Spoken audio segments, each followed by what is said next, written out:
एक बार पांडव ने अश्वमेध यज्ञ किया था। वैसे पांडव ने अपने जीवन काल में 2 बार अश्वमेध यज्ञ किए। थोड़ा सा घुमा दो, नहीं फिर तंग करेगी। हाँ, घुमा दो कि थोड़ा सा मन बह जाए। पांडव ने अपने जीवन काल में 2 बार अश्वमेध यज्ञ किए थे। तो जब पहली बार अश्वमेध यज्ञ करने पांडव चले तो पांडव ने जब ये सोचा, उनके बड़े भाई युधिष्ठिर ने कि अश्वमेध यज्ञ करना है, तो सबको बुलाया गया कि भाई यज्ञ करना है, अश्वमेध यज्ञ है, बड़ा काम है। सब लोगों को उसमें हिस्सेदारी दी गई। जैसे शादी विवाह में होता है, किसी को कोई जिम्मेदारी, किसी को कोई जिम्मेदारी। तो भगवान कृष्ण को भी बुलाया, कृष्ण को भी जिम्मेदारी देने की बात हुई कि कृष्ण को भी कुछ काम सौंपा जाए।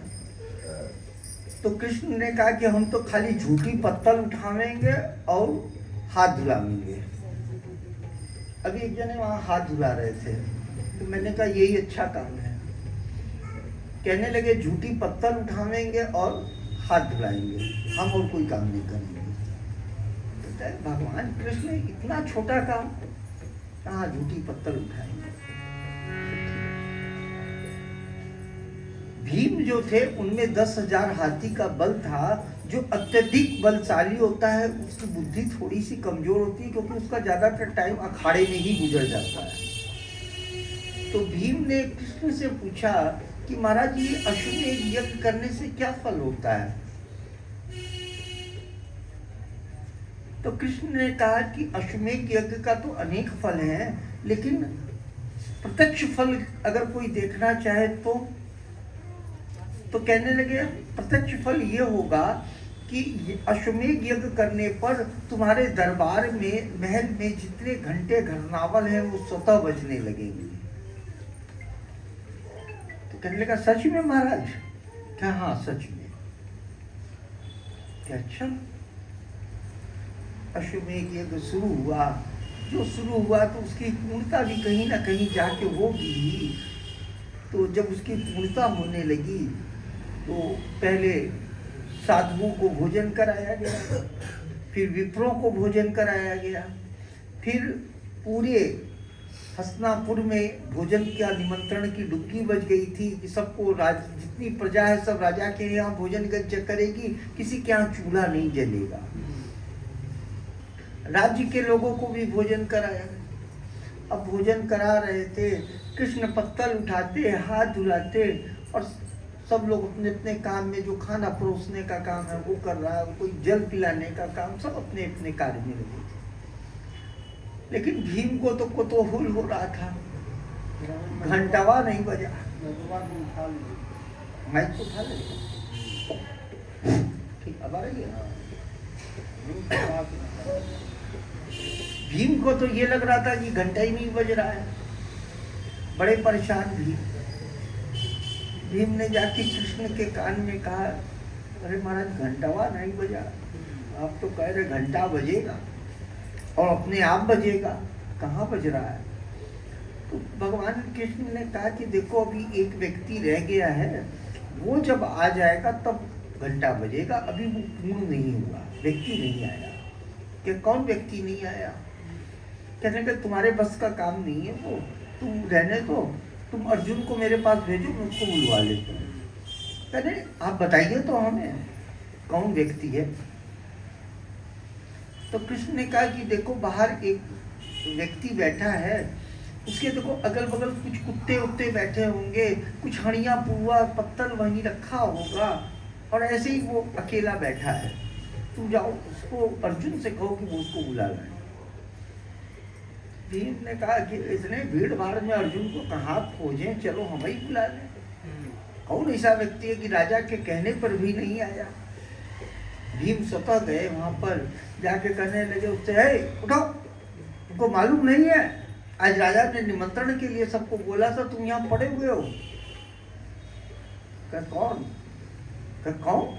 अरे मैं भीम हूँ। तो हो गए कहीं के भीम? अरे अरे हम भीम बोल रहे हैं जिसमें 10,000 हाथी का बल है। क्या होगा तुम्हारे में 10,000 हाथी का बल? हम नहीं जाएंगे, जाओ, हमें नहीं खाना है। कहने लगा अरे तुम्हारी इतनी हिम्मत? कहाँ इतनी हिम्मत, जो कुछ करते बने करो, मेरा मैं नहीं जाऊंगा। अब भीम ने सोचा कि जिसको कृष्ण आमंत्रित कर रहे हैं और मैं बुलाने आया, इस तरह से मेरे से बात कर रहा है, जरूर कुछ बात होगी इसमें। वापस लौट के आ गए। आए तो कृष्ण से फिर कहने लगे कि भगवान वो व्यक्ति तो नहीं आ रहा है और मैं गया था। क्या कौन गया? क्या मैं गया? क्या तुमको किसने कहा? मैंने कहा ना अर्जुन को भेजना, तुम क्यों गए? क्या कि महाराज अर्जुन भैया कहाँ खोजते हम, हमने सोचा हम ही चले जाएं। कहता तो वो तो कर दिया कि हम नहीं आवेंगे। करे क्यों ऐसा तुमने किया? अर्जुन को बुलाया, अर्जुन से कहा कि अर्जुन तुम जाओ।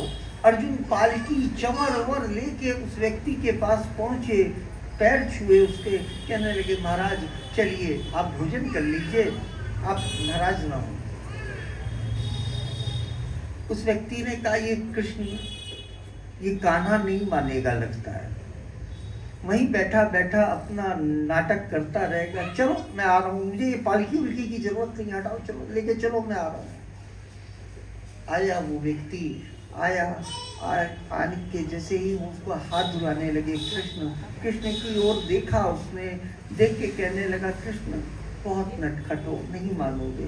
वो झूठी पत्तले कहाँ फेंकी? कहने लगा महाराज वहाँ गया, वहीं से ही उस पत्थर में से कांच के कुछ चावल के दाने निकाले और मुंह में डाले, घंटे घन्नावल अपने आप बचने लगे।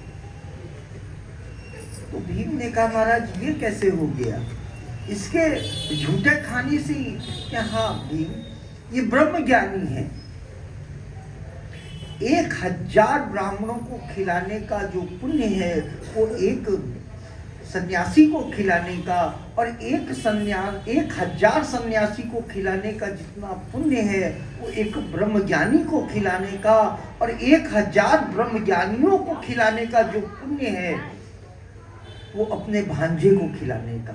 अगर किसी के यहाँ भांजा हो, भांजा समझते हैं, बहन का लड़का, भांजा, उस भांजे को अगर भोजन करा दें तो 1,00,000 ब्रह्म ज्ञानियों का फल प्राप्त होता है, ऐसा शास्त्र ने लिखा है। क्योंकि कन्यादान में दी हुई जो वस्तु थी, उस दान के ज्ञान का, उस मान का जो लड़का है उसको खिलाने का इतना पुण्य है।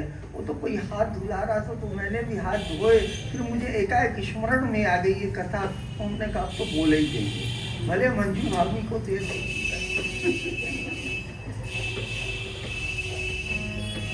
चले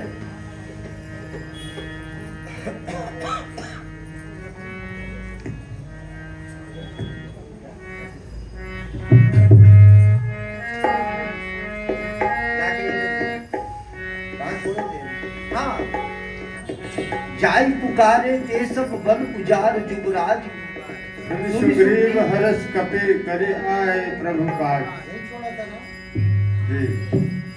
देखिए लंका की जो वाटिका थी वो मोह की वाटिका थी। मोह की वाटिका में हनुमान जी ने फल तो खाए और वाटिका को भी उजाड़ दिया। तो जब लौट के आए तो बंदरों से पूछा, बंदरों ने हनुमान जी से पूछा कि सीता माता के यहाँ गए, उनसे मिले और मिलने के बाद क्या हुआ? तो हनुमान जी ने कहा उसके बाद अशोक वाटिका में फल खाए, रावण के राक्षसों को मारा और लंका को जला के फिर सीता जी का आशीर्वाद मिला और आशीर्वाद लेके हम यहाँ आ गए। तो बंदरों ने कहा हम तो इसी पार बैठे रहे, हमको तो फल भी नहीं मिला। तो इतने उत्साह में वो आ गए कि अपने राजा सुग्रीव की वाटिका में ही वो बंदर घुस गए और वहां पर भी उन्होंने सिर्फ फल ही नहीं खाए। रखवारे जब वर्जन लागे, मुझसिक पहाड़ हनत सब भागे। वहां कहने लगे वहां तो राक्षस थे और यहाँ सुग्रीव के कर्मचारी हमको रोकेंगे। एक तो सीता जी का पता लगा के आए, ऊपर से फल ही खाने दोगे। इसमें भी मारपीट हो रहा है। देखिए ये है मंगल भवन